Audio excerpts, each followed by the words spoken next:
Well, welcome to another build video by me, your host, Zephyr. Real quick, I want to do a disclaimer about this build. This build is something that works for me. Doesn't mean it works for everybody.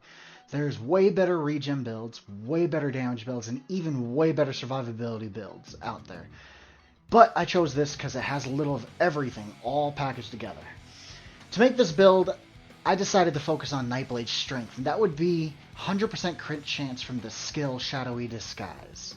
Due to this skill giving all the crit chance I need, I went all out on Nightblade's crit damage. Min-maxed the crap out of this. I picked Khajiit for the simple passive Feline Ambush, giving me more crit damage. Yes, I surrounded the whole build around that. No, it's not a Ganker, once again, and no, it's not a Brawler. It can do a little of both. Now on to sets I am using to make this all possible. Archer's Mind, one of my favorite sets, gives all that crit damage. 24% when leaving Sneak or Invisible. Gives 2 slots of crit chance, but that's not the focus. Also note, it is all medium, so I'm wearing 5 Archer's Mind medium for the crit damage bonus from the passive Dexterity. All my armor is well fitted, reduce roll dodge, and sprint cost. The best mitigation is to never getting hit at all, so I roll a lot. My other 2 pieces of armor are light shoulder, 1 piece of Krogs, because I need a little more passive penetration. Remember, penetration is the greatest increase to damage in PvP. The helm is the Gates of Sithis. It gives max health and great resist, with the downfall where I have no block mitigation, but as I said to many people, best mitigation is never getting hit at all. Hence, all well fitted, I get the roll. So all together, I'm wearing 5 medium, 1 light, 1 heavy to gain the most out of the Undaunted Metal passive. Now, for my damage set, this set is interchangeable, so go ahead and pick any damage set of your choice. I know there's way better sets for this slot, but I wanted health, which provides survivability and damage. Vampire's Cloak did it for me. Gave me everything I needed. I have 3 jewelry and weapons of Vampire's Cloak. On the jewelry, 2 are infused, 1 is swift. All are enchanted weapon damage. For the weapons, back bar is defending bow. I enchanted the bow with the weapon damage enchant since this is my opening weapon. The bow allows me to roll dodge to gain major expedition and sprint away, taking advantage of the vampire passive of natural movement.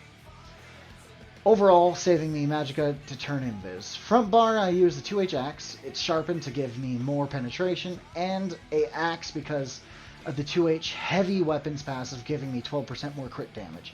I'll also pick 2H for the major brutality from the skill called Rally, which gives me more regen, only 15%, and gives me a huge stam burst heal. It's probably the best stam heal in the game. My Mundus I chose is Serpent, mainly because I'm a firm believer in if you have no regen, you can't fight. You can't break free, can't heal, just can't. And an ally who is laying around dead is of no use to anyone, so I'll lower my damage for more regen any day. The food I chose is dubious, mainly because of the cost of it. Because food and drinks right now are super expensive. But it's max health, max stam, and stam regen. I am a vampire stage 4, note, so any food with health regen is pretty useless. Now, I built this for no CP Raven Watch, but love to use it in actual proc PvP like Greyhost. If I can't burst a guy down, I usually just outlast him using my skill purely. Okay guys, I realize I should probably show you all the stats of this build, which is why I cut off the background noise of the last video. The last part of the video. So, what I'm going to do now is I'm going to get all my max stats. I've already gone out of my way to get the continuous attack by taking a resource, keep, or outpost, which, if anybody doesn't know, continuous attack is from the assault tree. It increases your weapon and spell damage by 10%, and magic and stamina recovery by 20% for 10 minutes. So, the way I'm going to buff first is, first I got to buff my damage. The way I do it is, got to start from invis due to my vampire. And my damage is, shit.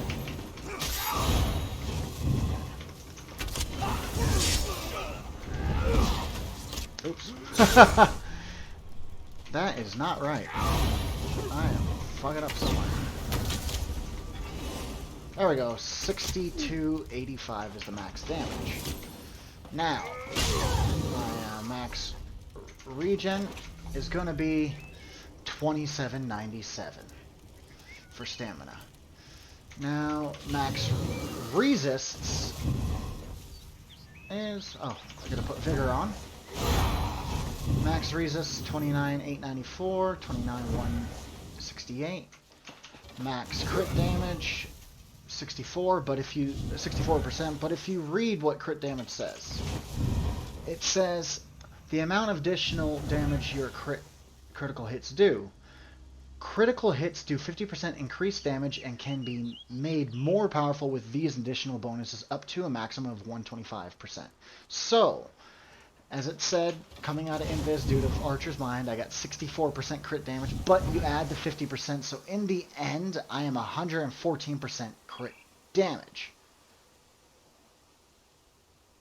That means I got a lot of burst coming out. That means take any of the skills. If you read the skill, when it says right there on Surprise Dex, slash an enemy dealing 9,045 physical damage and apply Sunder status effects. So 9,045. You're going to add 114% to that. That's how much damage I do coming out of Invis. Now, other than that, I figured I'd go over a few skills with you just to speed through it. I know I don't really like going over skills and pigeonholing players on what they have to and should do, which, to be honest, you shouldn't and have to do anything. This is a mid build. You can play it how you want, do with it how you want. Everything's there for you to do what you want. So anyway, I'm just going to scroll over my skills real quick. I'm using Drain Shot, Merciless Resolve, Shadowy Disguise, Resolving Vigor, Healthy Offering, best burst heal for a Nightblade. I'm using Ballista Ult. I don't like Toxic Barrage. It locks you into that animation. You can't actually move. This one allows me to move around and do what I want while the damage is going. Now, front bar, I'm using Surprise Attack, obvious reasons. Mass Hysteria, my main stun. My Gap Closer, Ambush. Rally, went over that earlier. My Executioner, you can go with Killer's Blade. I like this because I'm very good at animation canceling it. I don't like using NCAP because half the time it misses. This is non-targeted. It's not going to miss. And it's AoE, knocks everybody down. And it puts Tether on them and saps their health. There's so many benefits to it. That's why I use that as my main stun, as my main ultimate. For CP, I don't really focus on CP because this was built for Raven Watch, but let's look over anyway. Increase your critical damage and critical healing done by 4%. So, I did I put 50 points in that. It gives me 8% more crit damage. I got Exploiter, obvious reasons, that I'm off balance. I got Deadly Aim. And I got Backstabber. On the red tree, I got Celerity for more movement. Sustained by Suffering. I don't know why I put that. I forget. I'll figure it out. Fortified, more resists, and Balanced Vitality. I'd probably change that Sustained by Suffering to be Slippery, because, to be honest, this game is super laggy, and Slippery saves you whenever it gets super laggy. Anyway, that's the build, guys. Let me know what you guys think. Give me a like, subscribe, and please feel free to watch some other videos. Thanks for watching. See ya.